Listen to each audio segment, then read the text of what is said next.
Cinema शौकीन सबका स्वागत करता है। आज हम बात करने वाले हैं द बी कीपर के बारे में। ये कहानी है एक ऑर्गेनाइजेशन की जो पूरी दुनिया में फैले हुए हैं। वो हर जगह लोगों को बेवकूफ बनाते हैं और उनके अकाउंट के सारे पैसे लूट लेते हैं। लेकिन अब उनके पीछे एक ऐसा आदमी लगता है जिसके बारे में किसी को कुछ नहीं पता कि वो पहले क्या था और क्या करता था, लेकिन इतना जरूर पता है कि वो किसी को भी जिंदा नहीं छोड़ेगा। कहानी की शुरुआत होती है और हमारे सामने एक फार्म का दृश्य आता है। इस फार्म के अंदर हम एक आदमी को जाता हुआ देखते हैं जिसका नाम है एडम क्ले। वो अंदर जाता है और मधुमक्खियों को पकड़ने लगता है। फिर चला आता है वो फार्म से बाहर। तब उसकी मुलाकात होती है इस फार्म के मालकिन से जिसका नाम है मिसेस पार्कर। पार्कर एडम से कहती है कि तुम्हें एक दिन डिनर पर आना पड़ेगा। एडम पार्कर का शुक्रिया अदा करता है और कहता है कि आपने ऑलरेडी मेरे ऊपर बहुत एहसान किया है, अपना पूरा का पूरा फार्म दिया है मुझे काम करने के लिए, फिर भी आप हर वक्त मेरा ख्याल रखती हैं। एडम की बातों को सुनकर के लगता है कि वो पार्कर को बहुत पसंद करता है। वो उन्हें अपनी माँ की तरह मानता है। यहाँ से वापस आने के बाद पार्कर अपने काम पर लग जाती है। तब हमें पता लगता है कि पार्कर एक चैरिटी चलाती है अनप्रिविलेज बच्चों के लिए। काम निपटाने के बाद वो अपने लैपटॉप को ऑन करती है और अपना रोजमर्रा का काम करने लगती है। तभी वो देखती है कि उसके लैपटॉप में वायरस आ गया है और लैपटॉप बहुत ही स्लो चल रहा है। थोड़ी देर के बाद यहाँ पर एक नोटिफिकेशन आता है जिसमें एक नंबर लिखा हुआ है। पार्कर तुरंत उस नंबर पर कॉल करती है। कॉल कनेक्ट होने के बाद ये लोग बताते हैं कि ये लोग एंटीवायरस कंपनी से हैं। पार्कर कहती है कि मैंने ऑलरेडी एंटीवायरस इंस्टॉल कर रखा है और मैं उसके लिए पे भी कर रही हूँ, फिर भी मेरे लैपटॉप में वायरस कैसे आ गया। तब यहाँ का मैनेजर बात करता है जिसका नाम है गार्नेट। गार्नेट कहता है कि हमें बहुत ही ज्यादा दुख है कि आपको तकलीफ झेलनी पड़ रही है। मैं आपको प्रोसेस बताता हूँ, आप बस प्रोसेस करो, लेकिन मुझे डर है कि आपका सारा डेटा डिलीट हो सकता है। पार्कर कहता है कि मेरा सारा का सारा डेटा इसी लैपटॉप में है, अगर डेटा चला गया तो मैं बहुत ही बड़ी मुसीबत में फंस जाऊंगी। गार्नेट कहता है कि ये लोग उसकी पूरी मदद करेंगे, लेकिन पार्कर को जो मुसीबत झेलनी पड़ी है उसके लिए वो कंपनी से कॉम्पनसेशन भिजवाएगा उसके अकाउंट में। पार्कर कहती है कि इसकी कोई जरूरत नहीं है, लेकिन गार्नेट कहता है कि ये कंपनी हमेशा ही कॉम्पनसेशन देती है। अगर हमारे किसी भी क्लाइंट को कोई दिक्कत हो तब पार्कर अकाउंट नंबर दे देती है। उसे लगता है कि चैरिटी के थोड़े और पैसे आ जाएंगे। थोड़ी देर के बाद जब वो अपना अकाउंट चेक करती है तब उसे पता लगता है कि उसके अकाउंट में $50,000 आए हैं। तभी गार्नेट उससे दोबारा बात करता है और कहता है कि हमारी कंपनी सिर्फ $500 का कंपनसेशन देती है। मेरे से गलती हो गई, मैंने गलती से $50,000 ट्रांसफर कर दिया। अगर वो पैसे कंपनी के अकाउंट में वापस नहीं आए तब मेरी नौकरी जा सकती है। इन बातों को सुनने के बाद पार्कर मान जाती है और कहती है कि बताओ मुझे क्या करना पड़ेगा। गार्नेट कहता है कि बाकी सारे पैसे मेरे अकाउंट में आप भेज दो। वो अपने लैपटॉप पे अपने इंटरनेट बैंकिंग को लॉग इन करती है, लेकिन पार्कर को यह पता नहीं होता कि इसके लैपटॉप का पूरा एक्सेस अभी गार्नेट के कंपनी के पास है। जैसे ही वो नेट बैंकिंग को लॉग इन करती है अपना पासवर्ड दबा करके, पार्कर के अकाउंट से वो लोग सारे पैसों को चुरा लेते हैं। पार्कर के अकाउंट में $2 मिलियन थे। इन चीजों को देखने के बाद वो थक्का बक्का रह जाती है। उसे समझ में नहीं आता कि वो क्या करे, क्योंकि ये पैसे उसके नहीं थे, ये पैसे सारे चैरिटी के थे जो अनप्रिविलेज बच्चों को जाते। पार्कर की ये गलती से अब कितने बच्चों का भविष्य खराब हो सकता है। उसे बिल्कुल भी समझ में नहीं आता कि वो पैसों को कैसे वापस लाए। वहीं दूसरी तरफ हम गार्नेट को देखते हैं जो खुशियां मना रहा है। उसके ऑफिस में सारे लोग खुशियां मना रहे हैं क्योंकि उन लोगों ने एक ही झटके में $2 मिलियन चुराए हैं और ये बहुत ही बड़ी जीत है। कई सालों से ये लोग एंटीवायरस के नाम पर इस कंपनी को चला रहे हैं और लोगों के पैसे ऐसे ही लूटते जा रहे हैं। दूसरी तरफ हम एडम को देखते हैं जो शहद निकाल रहा है मधुमक्खियों से। जैसे ही वो शहद को निकालता है उसे भर लेता है एक जार में और लेकर के जाने लगता है पार्कर के घर पे उसे देने के लिए। जैसे ही वो घर के अंदर दाखिल होता है वो देखता है कि चारों तरफ सन्नाटा है और अंधेरा भी। उसे लगने लगता है कि कुछ ना कुछ तो गड़बड़ है। वो धीरे धीरे करके अंदर जाने लगता है। तभी उसे जमीन पर एक बंदूक नजर आती है और बगल में ही पार्कर की लाश पड़ी होती है। उसने अपनी जान ले ली है। एडम को बहुत ही ज्यादा अफसोस होता है क्योंकि वो वाकई में परवाह करता था पार्कर की। तभी यहाँ पर एक लड़की आती है जिसका नाम है वेरोना। वेरोना पार्कर की बेटी है। वो एक FBI एजेंट भी है। अंदर आने के बाद वो जैसे ही अपनी माँ के लाश को देखती है उसे लगता है कि एडम ने मारा है उसकी माँ को। वो उसे अरेस्ट करके बाहर लाती है। अब शहर की सारी पुलिस यहाँ पर आ चुकी है और FBI वाले भी। सबको लगता है कि एडम ने ही मारा है पार्कर को क्योंकि वो यहाँ पर मौजूद था। सारे लोग एडम को लेकर के जाने लगते हैं। तब वेरोना आती है घर के अंदर और पार्कर के लैपटॉप को चेक करती है। चेक करने के बाद उसे पता लगता है कि किसी ने उसके अकाउंट से $2 मिलियन चुराए हैं। वेरोना को ये बात समझ में आने लगती है कि शायद उसकी माँ ने अपनी जान खुद ली है, एडम ने उसे नहीं मारा है। वो इन सारी गुत्थी को सुलझा रही है अपने दिमाग में। तभी पुलिस वालों को भी पता लग जाता है क्योंकि एडम का फिंगरप्रिंट उन्हें कहीं भी नहीं मिलता। तब सारे लोग समझ जाते हैं पार्कर ने अपने आप को खुद मारा है। एडम को रिहा कर दिया जाता है। वेरोना जाती है मिलने एडम से, उससे माफी मांगने के लिए कि उसने गलत इल्जाम लगाया है एडम पर। एडम कहता है कि कोई बात नहीं, तुम्हारी जगह अगर कोई भी होता तो यही करता। ये दोनों एक जगह बैठ करके बातें करने लगते हैं। तब वेरोना उसे पूरी बात बताती है कि मेरी माँ एक संस्था चलाती थी अनप्रिविलेज बच्चों के लिए। उनके अकाउंट में $2 मिलियन थे जो चैरिटी के पैसे थे, उसके साथ साथ उनकी पूरी जिंदगी की सेविंग थी जो वो उन बच्चों को देना चाहती थी। लेकिन एक एंटीवायरस कंपनी ने एक ही झटके में उन सारे पैसों को चुरा लिया। मैंने उस कंपनी के बारे में पता लगाने की कोशिश की, लेकिन लगता है कि ये लोग बहुत ही बड़े हैं। FBI भी हमें परमिशन नहीं दे रही उन तक पहुंचने की, और हम उनके बारे में पता भी नहीं लगा पा रहे हैं। मुझे समझ में नहीं आ रहा कि मैं क्या करूं। मैं अपने माँ के हत्यारों को सजा देना चाहती हूँ। इन बातों को सुनने के बाद यहाँ पर एडम चुप रहता है और वेरोना को कहता है कि तुम्हारी माँ के लिए मुझे दुख है। इतने कहने के बाद वो वापस आता है और कॉल करता है एक लड़की को। तब हमें पता लगता है एडम के बारे में। एडम पहले एक एजेंट हुआ करता था, उसकी कंपनी का नाम था बी कीपर। बी कीपर के एजेंट सबसे खतरनाक हुआ करते थे। वो किसी भी इंसान के पीछे नहीं लगते थे, वो पूरी की पूरी संस्था के पीछे लगते थे और तब तक सांस नहीं लेते थे जब तक उन्हें जड़ से खत्म ना कर दे। और एडम बी कीपर का सबसे बेहतरीन एजेंट था। लेकिन एक वक्त के बाद उसने रिटायरमेंट ले ली। कितने सालों के बाद उसने वापस अपनी एजेंसी में कॉल किया है। वो लड़की को कॉल करता है और पूरी डिटेल देता है कि यहाँ पर एक एंटीवायरस की कंपनी है जिसने एक औरत के सारे पैसे चुरा लिए हैं। ये लोग बहुत बड़े हैं, FBI वाले भी इन तक नहीं पहुंच पा रहे हैं। मुझे इनके ऑफिस की लोकेशन चाहिए। तब इसकी एजेंसी काम पर लग जाती है। थोड़े समय के बाद एडम को मिल जाता है लोकेशन। तब वो 2 जार में गैसोलीन भरता है और पहुंच जाता है इनके लोकेशन पर। सबसे पहले उसे 2 गार्ड्स रोकते हैं, लेकिन बड़ी ही जल्दी वो उन्हें पीट करके नीचे गिरा देता है और ऑफिस में जाते ही चारों तरफ हड़कंप मचा देता है। वो एक एम्प्लॉय को पीटता है। तब सारे लोग उसे देखने लगते हैं। फिर वो सबको कहता है कि कसम खाओ कि आज के बाद तुम लोग किसी के भी पैसे नहीं चुराओगे। जब सारे लोग कसम खा लेते हैं तब वो चारों तरफ गैसोलीन फेंकने लगता है ताकि वो पूरे ऑफिस को जला सके। इस चीज को देख करके लोग भागने लगते हैं। एडम सबको कहता है कि अगर तुम लोग नहीं भागोगे तो ऑफिस के साथ साथ तुम लोग भी जल के मरोगे। इसी बीच यहाँ पर गार्नेट आ जाता है अपने बॉडीगार्ड्स के साथ। उसके बॉडीगार्ड्स टूट पड़ते हैं एडम पर, लेकिन एडम को जरा सा भी समय नहीं लगता। वो एक एक करके सबको पीट के नीचे गिरा देता है, चारों तरफ गैसोलीन फैलाता है और गार्नेट को कहता है कि अगर जिंदा रहना है तो यहाँ से बाहर निकल जाओ। गार्नेट उससे बार बार सवाल पूछते रहता है कि वो क्या चाहता है और वो क्या करता है। एडम यहाँ पर सिर्फ मधुमक्खियों के बारे में बात करता है और एक बॉम्ब लगा देता है। फिर गार्नेट को बताता है कि अगला कॉल जैसे ही यहाँ पर आएगा ये पूरी की पूरी बिल्डिंग ध्वस्त हो जाएगी। इतना कहने के बाद वो बाहर आ जाता है। तब गार्नेट भी भाग करके बाहर चला जाता है। अगला कॉल जैसे ही यहाँ पर बजता है पूरी की पूरी बिल्डिंग ध्वस्त हो जाती है। तभी दूसरी तरफ डेरिक नाम के एक लड़के को हम देखते हैं जो इस कंपनी का मालिक है। गार्नेट उसे कॉल करके पूरी बात बताता है। डेरिक भड़क जाता है और कहता है कि किसी की इतनी औकात नहीं है जो हमारे साथ ये कर सके। उस आदमी को ढूंढो। कौन था वो आदमी? गार्नेट कहता है कि उसके बारे में किसी को कुछ भी नहीं पता, वो सिर्फ मधुमक्खियों के बारे में बात कर रहा था। डेरिक कहता है कि पिछले कुछ समय में तुम लोगों ने किस किस से चुराया है, उनके लिस्ट निकालो और सबसे ज्यादा पैसे जिनसे चुराए हैं उनके घर पर जाओ और चारों तरफ उस आदमी को ढूंढना शुरू करो। शहर के जितने भी बड़े हिटमैन्स हैं सबको हायर कर लो। तब ये लोग ऐसा ही करते हैं और घूमने लगते हैं। इसी बीच ये लोग पहुंचते हैं पार्कर के घर के पास। तभी इन्हें गाड़ी नजर आ जाती है एडम की। एडम की इस कार को उन लोगों ने CCTV कैमरे में देखा था। वो लोग उसका पीछा करना शुरू कर देते हैं। जल्दी ही मधुमक्खियों का फार्म भी उन्हें नजर आ जाता है। तब वो पूरे फार्म को तबाह कर देते हैं और घुस जाते हैं एडम के घर के अंदर। लेकिन उन्हें पता नहीं होता कि एडम को यह बात पता है। वो भी अपनी तैयारी कर रहा है। सारे हिटमैन्स अंदर आते हैं और अंधाधुंध गोलियां चलाना शुरू कर देते हैं। एडम के पास कोई भी हथियार नहीं है, फिर भी वो बाहर आता है और एक बार में एक बंदे को मारता है। फिर वो छुप जाता है। दूसरी बार दोबारा बाहर आता है और दूसरे बंदे को मारता है। इस तरीके से वो तीनों बंदों को ढेर कर देता है। फिर वो सामने आता है गार्नेट के, लेकिन उसे मारता नहीं, सिर्फ टॉर्चर करता है। उसके दाएं हाथ की 4 उंगलियों को काट करके यहाँ से निकल जाता है अपनी चीजों को लेकर के। गार्नेट ऐसे ही तड़प रहा है। थोड़ी देर के बाद हम वेरोना को देखते हैं, जिसे पता लगता है कि उसके माँ के वेयर हाउस में आग लगी हुई है। वो भागती हुई आती है यहाँ पर। सारी चीजों को देखने के बाद उसे पता लगता है कि अंदर 3 लोगों की लाश मिली है और वो तीनों हिटमैन्स थे। वेरोना को समझ में नहीं आ रहा कि ये क्या हो रहा है।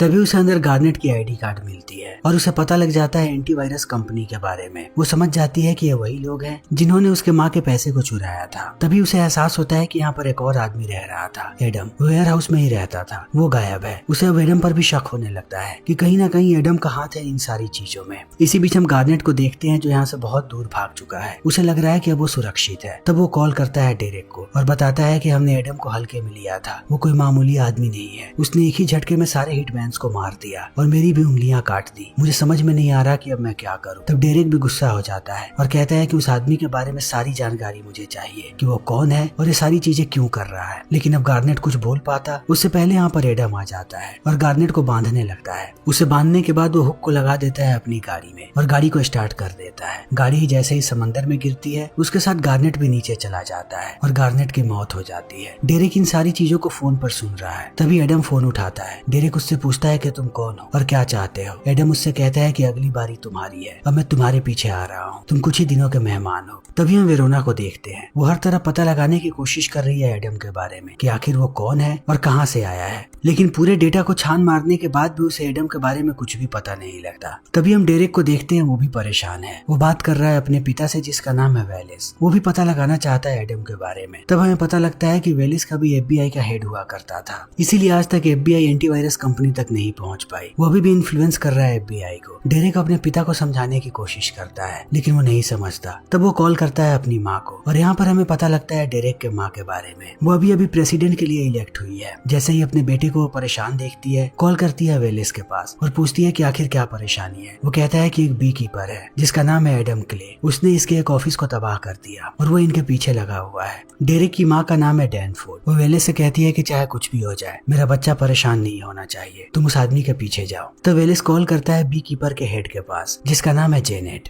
फिर उससे पूछता है एडम क्ले के बारे में। वो बताती है कि एडम क्ले नाम का एक आदमी था बी कीपर में, लेकिन अब वो रिटायर हो चुका है। वेलिस कहता है कि बी कीपर में जितने भी एजेंट्स हैं सबको पीछे लगा दो एडम क्ले के, वो कैसे भी मरना चाहिए। ये ऑर्डर डायरेक्ट प्रेसिडेंट के पास से आए हैं, तुम इसे टाल नहीं सकती। तब जेनेट अपने एजेंट्स को लगा देती है उसके पीछे। रात में एडम जब एक गैस स्टेशन के पास होता है तभी एक गाड़ी आकर के पीछे से उसके गाड़ी को ठोक देती है और एक बी कीपर एजेंट बाहर आती है। एडम उसे देखते ही समझ जाता है कि ये कौन है। ये दोनों लड़ना शुरू कर देते हैं। ये दोनों ही बेहतरीन फाइटर्स हैं। बहुत देर तक इनके बीच लड़ाई होती रहती है, लेकिन एडम के सामने ये लड़की टिक नहीं पाती। बार बार एडम उसे नीचे गिरा देता है, फिर भी ये लड़की हार नहीं मानती और एडम भी इस बात को समझ जाता है। एक वक्त के बाद इससे पीछा छुड़ाने के लिए एडम को इसे जिंदा जलाना पड़ता है। उसे जलाने के बाद वो पूरे गैस स्टेशन को ब्लास्ट कर देता है। ये खबर हर जगह फैल जाती है कि एडम अभी भी जिंदा है। FBI को भी ये बात पता है। जैसे ही वेलिस को ये बात पता लगती है, वो सीधा कॉल करता है जेनेट को और कहता है कि अब तुम्हारे पास जितने भी एजेंट्स हैं और बी कीपर का जो सबसे बेहतरीन एजेंट है उसे लगाओ एडम के पीछे। जेनेट कहती है कि मैंने सबको मैसेज भेजा है, लेकिन कोई भी मुकाबला नहीं करना चाहता है एडम का। बी कीपर में ऐसा कोई भी नहीं जो एडम को नहीं जानता हो। एडम हमारा सबसे बेहतरीन एजेंट हुआ करता था। उसके सामने जाना यानी मौत को दावत देना है। कोई भी बी कीपर का एजेंट उसके सामने नहीं जाएगा। इन बातों को सुनने के बाद वेलिस भी डर जाता है और वो समझ जाता है कि अब उसे दुनिया के सबसे बेहतरीन कातिलों को बुलाना पड़ेगा। वो हर जगह से कातिलों को बुलाने लगता है। जब सारे कातिल इकट्ठा हो जाते हैं तब वो जाकर के कहता है कि तुम सारे लोगों को एक आदमी के पीछे जाना है। तब ये हंसने लगते हैं और कहते हैं कि इतने सारे लोग सिर्फ एक आदमी के पीछे। वेलिस कहता है कि हाँ, और इस बात का ध्यान रखना कि तुम सारे लोग एक साथ रहो। अगर तुम लोग इधर उधर हुए तब वो तुम में से किसी को भी जिंदा नहीं छोड़ेगा। अगर तुम लोग साथ रहे तब भी उसे तभी मार पाओगे जब तुम्हारी किस्मत अच्छी होगी। तुम लोगों को पता भी नहीं है कि तुम्हारा मुकाबला किसके साथ होने वाला है। ये सारे लोग एडम को ढूंढने लगते हैं।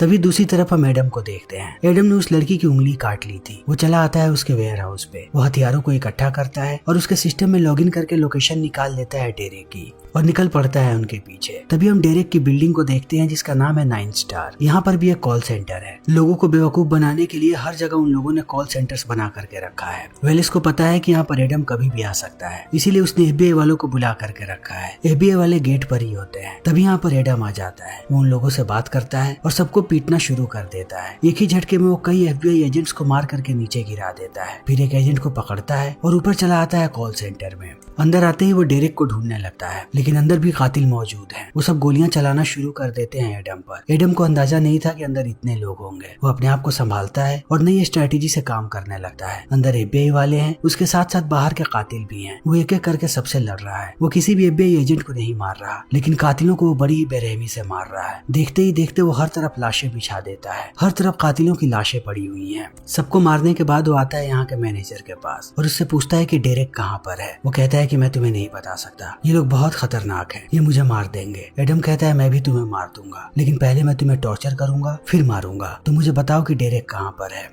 इतने कहने के बाद वो उसे टॉर्चर करना शुरू कर देता है। तब मैनेजर बताता है कि ये लोग कौन है। वो कहता है कि डेरेक प्रेसिडेंट का बेटा है। डेरेक और वेलिस वो दोनों प्रेसिडेंट के घर पर होंगे। तभी यहाँ पर वेरोना आ जाती है। एडम समझ जाता है कि वेरोना यहाँ पर आ चुकी है, लेकिन ये दोनों अब एक दूसरे के आमने सामने आते उससे पहले यहाँ से एडम निकल जाता है। दूसरी तरफ डेरेक को भी ये बात पता लगती है कि एडम आया हुआ था 9 स्टार बिल्डिंग में। उसने सारे कातिलों को मार दिया। वेलिस डर जाता है और डेरेक को कहता है कि अब से तुम बिल्डिंग से बाहर नहीं निकलोगे। तभी हम वेरोना को देखते हैं जो अपने दोस्त से बात कर रही है। उसका दोस्त कहता है कि असली काम एडम कर रहा है, हम कभी भी इन लोगों तक नहीं पहुंच पाते। उसने मारा है तुम्हारी माँ के कातिलों को और वो अभी भी नहीं रुकने वाला। वो उनके पूरे साम्राज्य को खत्म करना चाहता है। तुम्हें नहीं लगता कि वो विलन नहीं बल्कि हीरो है? वेरोना सोचने लगती है और कहती है कि कानून सबसे बड़ा हीरो है। हमने जब डिपार्टमेंट को ज्वाइन किया था तभी शपथ ली थी कि हम कानून को सबसे ऊपर ऊपर रखेंगे। लेकिन कहीं ना कहीं वेरोना भी इस सच्चाई को जानती है कि एडम क्या कर रहा है। जो काम एडम कर रहा है उस काम को वेरोना को करना चाहिए था, क्योंकि इन लोगों की वजह से उसकी माँ मरी है। तभी वेरोना की मीटिंग होती है FBI के चीफ के साथ। तब वो उसे पूरी बात बताती है कि आखिर यहाँ पर क्या चल रहा है। ये सारे लोग लोगों से पैसे लूटते हैं और इन्हें अब तक कोई इसलिए नहीं पकड़ पाया है क्योंकि इस कंपनी को डेरेक चला रहा है, जो प्रेसिडेंट का बेटा है। इन बातों को सुनने के बाद FBI का चीफ भी हक्का बक्का रह जाता है। उसे समझ में नहीं आता कि वो क्या करे। वो वेरोना को कहता है कि ये बात किसी को मत बताना, ये बात सिर्फ हमारे बीच रहनी चाहिए।